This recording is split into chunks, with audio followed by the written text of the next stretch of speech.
Hello, Kilukkam വ്ളോഗിൻ്റെ പുതിയൊരു വീഡിയോയിലേക്ക് സ്വാഗതം. എന്നും നിങ്ങൾ എൻ്റെ രാവിലത്തെ റൊട്ടീനല്ലേ കാണുന്നത്. ഇന്ന് നമുക്ക് എൻ്റെ ഒരു ഈവനിങ് റൊട്ടീൻ കാണാം. വൈകുന്നേരം ഏകദേശം ഒരു 4:30 കടയിൽ നിന്ന് വന്നു. ഡ്രസ്സൊക്കെ മാറിയിട്ട് കിച്ചണിലോട്ട് തന്നെ കയറുന്നത്. ഇതെന്നും പതിവ് തന്നെ കേട്ടോ. ഇന്നൊരു തേങ്ങാബൻ, പല നാട്ടിൽ പലതാണ് പറയുന്നത്, ദിൽഖുഷ് തേങ്ങാബൻ എന്നൊക്കെ പറയും. അതും ഒരു ഇച്ചിരി തേയിലവെള്ളമായിട്ട് സ്റ്റാർട്ട് ചെയ്യാമെന്ന് വിചാരിച്ച്. അതൊക്കെ കഴിഞ്ഞ് ജോലിയുടെ ഒരു പെരുമഴ കിടക്കുകയാണേ. ഇപ്പോൾ ആ മുഖത്ത് കാണുന്ന ഉത്സാഹമൊന്നും പിന്നീട് ഉണ്ടാവത്തില്ല. മക്കൾക്കൊരു 3 ഏത്തയ്ക്ക ഞാൻ വറക്കാനായിട്ട് എടുത്തുകൊണ്ട് വന്നത് മറ്റേ പച്ചക്കായല്ലത്, ചൂളക്കൊലയാണേ.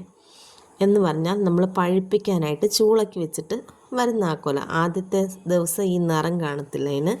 അപ്പം വേണേൽ നമുക്ക് മറ്റേ സ്വീറ്റ് ബനാന ചിപ്സ് ഇല്ലേ, അതായിട്ട് നമുക്ക് വറുത്തെടുക്കാം. മക്കൾക്ക് അതാണ് കൂടുതലിഷ്ടം. അതുകൊണ്ട് ഞാൻ കൊണ്ടുവരുമ്പം 2 3 അല്ലെ മാക്സിമം പോയാൽ 4 പെട്ടെന്ന് അവർക്കൊന്ന് വറുത്ത് കഴിക്കാൻ പാകത്തിനായിട്ട് കൊണ്ടുവരും. തൊലിയൊക്കെ പൊളിച്ച് എടുത്തിട്ടുണ്ട്. നമ്മുടെ ചീനിച്ചട്ടിയല്ലോ, ചെറിയ ഉരുളിയാണ്. അത് അടുപ്പിൽ വെച്ച് ചൂടാക്കി ഓയിലൊഴിച്ച് അത് നന്നായിട്ട് ചൂടായിട്ട് വരുമ്പം ഈ ചോപ്പറിലാണേ ഞാനത് അങ്ങോട്ട് ചോപ്പ് ചെയ്തിരുന്നത്. എനിക്കിങ്ങനെ ചെയ്യാൻ അറിയത്തില്ലായിരുന്നു. മറ്റേ ഒന്നിച്ചിങ്ങനെ ആക്കി വെച്ചിട്ടായിരുന്നു ഞാൻ വറുത്തുകൊണ്ടിരുന്നത്. അപ്പോൾ എൻ്റെ ഒരു കൂട്ടുകാരി പ്രിയങ്ക, അവളാണ് പറഞ്ഞേടി ഇങ്ങനെ ചെയ്യ്, പെട്ടെന്ന് തന്നെ വറന്ന് കിട്ടും, ഒന്നേലൊന്നേ തൊടാതെയും കിട്ടുമെന്ന്. അവിടെ ഇലക്ട്രിക് ഉപ്പേരി വറക്കുന്ന നേരത്തെ ഇന്നത്തെ മീൻ വറക്കണം. ഇതിൻ്റെ പേരാണ് കണ്ണാടി വറ്റ. നമുക്ക് മീൻ കണ്ണാടി വറ്റ നല്ല മീനാണെന്ന് പറഞ്ഞ് കൊണ്ടുവന്നാണ് കേട്ടോ. തൊലിയൊക്കെ ഉരിച്ചിട്ടാണ് കൊണ്ടുവന്നത്. നമുക്കിത് കറി വെക്കണം. ഇത് റെഡിയാക്കി എടുക്കട്ടെ. ഇങ്ങനെ വലിയ മീനുകൾ കൊണ്ടുവരുമ്പം ചേട്ടൻ പലപ്പോഴും എൻ്റെ ജോലി എളുപ്പമാക്കാനായിട്ട് ഒന്നെങ്കിൽ വെട്ടിച്ചോ ഇങ്ങനെ തൊലി കളഞ്ഞോ ഒക്കെ കൊണ്ടുവരും കേട്ടോ. കാഴ്ചയിൽ വലിയ മനോഹരിയൊക്കെയാണ് കാണാൻ. ഇനി കറി വെച്ച് എങ്ങനെയാണെന്ന് എനിക്കറിയത്തില്ല കേട്ടോ. വെച്ച് നോക്കാം എന്തായാലും. 1-2 4 കഷ്ണം വറക്കാനായിട്ടും ബാക്കി കഷ്ണം കറി വെക്കാനായിട്ടുമാണ് ഞാൻ എടുത്തത്. എനിക്ക് ഈ കത്രിക കൊണ്ട് മാത്രമേ മീൻ വെട്ടാൻ വശമുള്ളൂ, അല്ലാതെ വെട്ടിയാൽ കൈ മുറി. ഇന്ന് എൻ്റെ കൈ മുറിഞ്ഞിട്ടുണ്ട് കേട്ടോ. ഇത് പീസാക്കുന്ന സമയത്ത് എൻ്റെ കയ്യിൽ ആ കത്തി ചെറുതായിട്ടൊന്ന് കയറി, വലുതായിട്ട് മുറിഞ്ഞില്ല, ജസ്റ്റ് ഇങ്ങനെ നമുക്കിങ്ങനെ പെട്ടെന്ന് നോക്കുമല്ലോ, അങ്ങനൊന്ന് നൊന്തു. കുഴപ്പമില്ല, ഞാൻ എന്തെങ്കിലും അത് റെഡിയാക്കി എടുത്ത്. അപ്പോഴത്തേക്കും നമ്മുടെ ചിപ്സൊക്കെ റെഡി ആയിരുന്നു കേട്ടോ. അതിനിടയ്ക്ക് ഞാൻ ആ ചിപ്സ് കോരിയെടുത്ത്. ഈ കളർ ഇത് കരിഞ്ഞു പോയതല്ല കേട്ടോ, നമ്മുടെ ബനാന പഴുത്തതായുണ്ടോ, സ്വീറ്റ് ബനാന ആയതുകൊണ്ടാണേ. വറക്കാനുള്ളതൊക്കെ അരച്ച് പുരട്ടി വെച്ചിട്ടുണ്ട്. പിന്നെ മീൻ കറി വെക്കാൻ നോർമലി എല്ലാവരും കറി വെക്കുന്ന പോലെ തന്നെ ആയതുകൊണ്ട് ഞാൻ ഇൻഗ്രീഡിയൻസും റെസിപ്പിയും കാര്യങ്ങളും ഒന്നും പറയുന്നില്ല. എന്നാൽ സാധാരണ പോലെ തന്നെ നല്ല മൺചട്ടി അടുപ്പയിൽ വെച്ച് അതിലേക്ക് വെളിച്ചെണ്ണ ഒഴിക്കുന്നു. നമ്മുടെ ഇഞ്ചി, വെളുത്തുള്ളി, പുളി ഇതൊക്കെ ഇട്ട് വഴറ്റി എടുത്തതിന് ശേഷം അതിലേക്ക് നമ്മുടെ പൊടി സാധനങ്ങളെല്ലാം ആഡ് ചെയ്യുന്നു. അങ്ങനെ സാധാരണ നമ്മൾ വെക്കുന്നത്, നമ്മുടെ കേരളീയരുടെ എങ്ങനെയാണോ മീൻകറി വെക്കുന്നത് അങ്ങനെ തന്നെ ഞാനും വെക്കുന്നത്.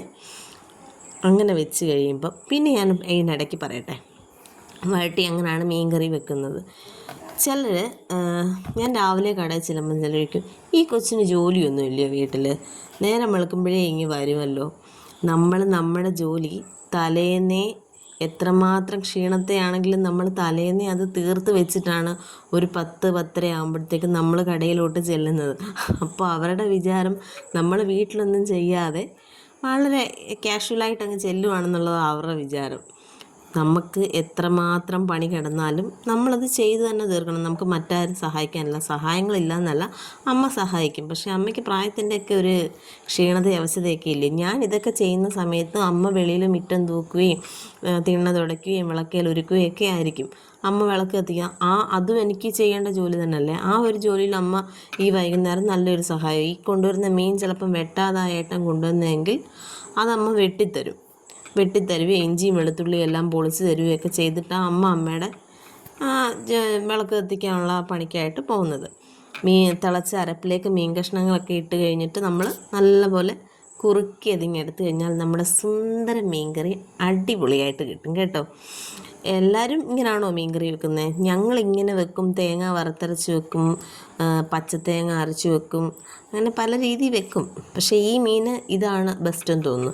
പിന്നെ ഇതിൻ്റെ 2 വാല് കഷ്ണം ഞാൻ വറക്കാനെടുത്തില്ലേ, എനിക്കും നവിയും മോനും വറുത്ത മീൻ മസ്റ്റാണ്. എപ്പോഴാണ് എനിക്ക് കൊളസ്ട്രോൾ വരുന്നതെന്നൊന്നും അറിയത്തില്ല.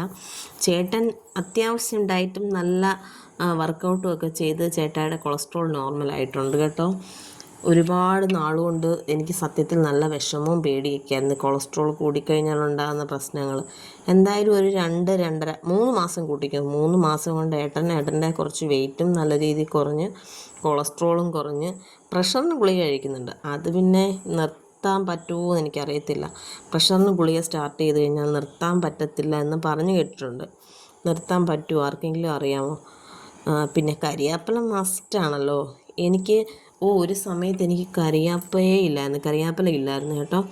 എവിടുന്ന് ആരെ കണ്ടാലും എനിക്ക് ചേച്ചി ഇച്ചിരി കരിയാപ്പില കൊണ്ടുവരണേ, ഇതേ പറയാൻ പറ്റത്തില്ല. എൻ്റെ നാത്തൂമാരാണ് എനിക്ക് കരിയാപ്പില കൊണ്ടുവരുന്നത്. ചേച്ചിമാർ പിന്നെ അടുത്ത പ്രാവശ്യം വരുമ്പോഴത്തേക്ക് വരെ ഞാനത് സ്റ്റോർ ചെയ്ത് വെച്ചേക്കും കേട്ടോ. മീൻ വറുത്താണ്ടിട്ട് എനിക്ക് ഇപ്പം തന്നെ ഇച്ചിരി ചോറുണ്ണാൻ തോന്നുന്നുണ്ട് കേട്ടോ.